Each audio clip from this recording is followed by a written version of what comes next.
कला आणि प्रतिष्ठा घडवतो.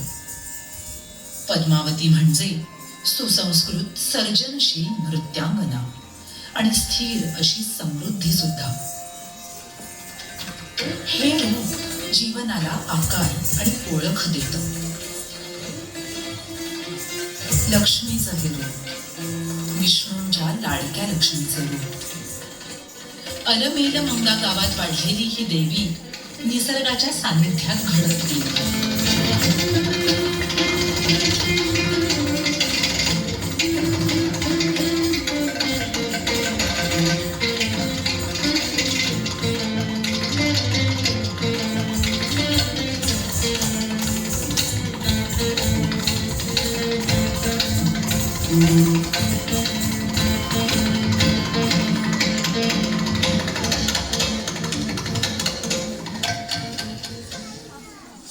लहानपणापासूनच तिचं पाऊल अगदी तालात पडायचं. वाऱ्याच्या लयीत तिची देहबोली उमलायला लागली आणि तिथूनच ती नृत्यांगना म्हणून विकसित झाली. नृत्य तिच्यासाठी केवळ कला नव्हती, ती भक्तीची शांत अभिव्यक्ती होती.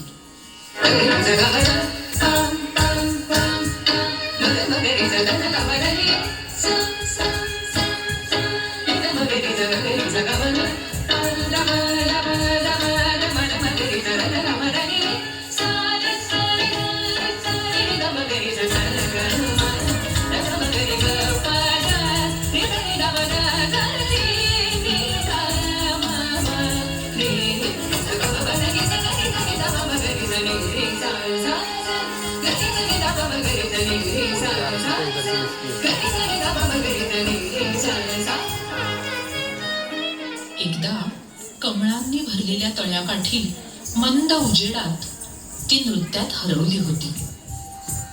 तिचं ते नृत्यमयी रूप पाहून श्री व्यंकटेश भारावून गेले. व्यंकटेशांशी जोडलेलं तिचं हे नातं समर्पणाचं, विश्वासाचं.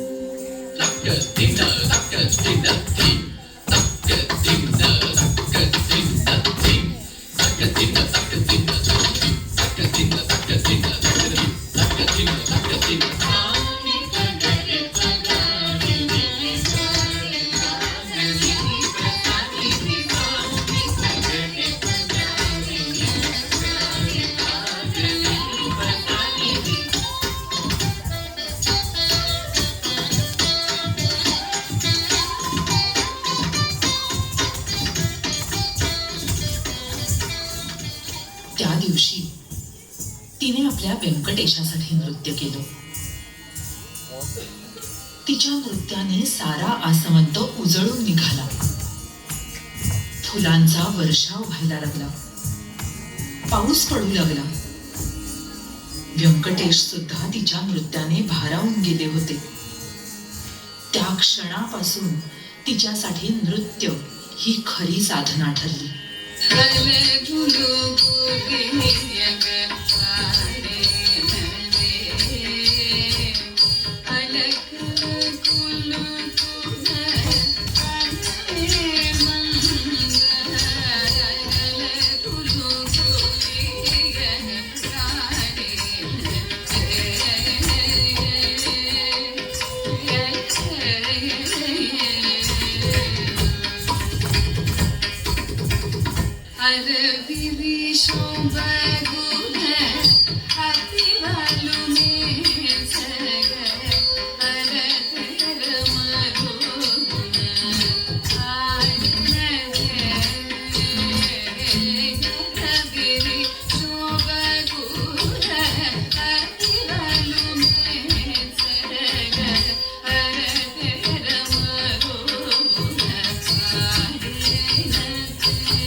Sen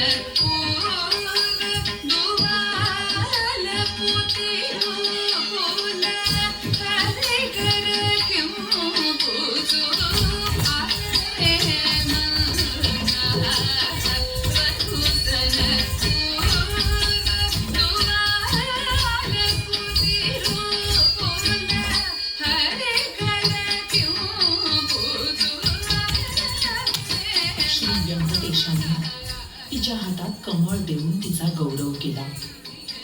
असं हे पद्मावती देवीचं रूप.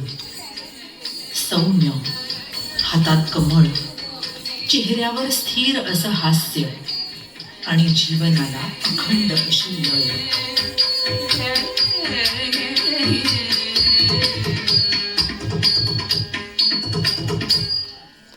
देवी आंडाळ. आंडाळ देवी म्हणजे समर्पण.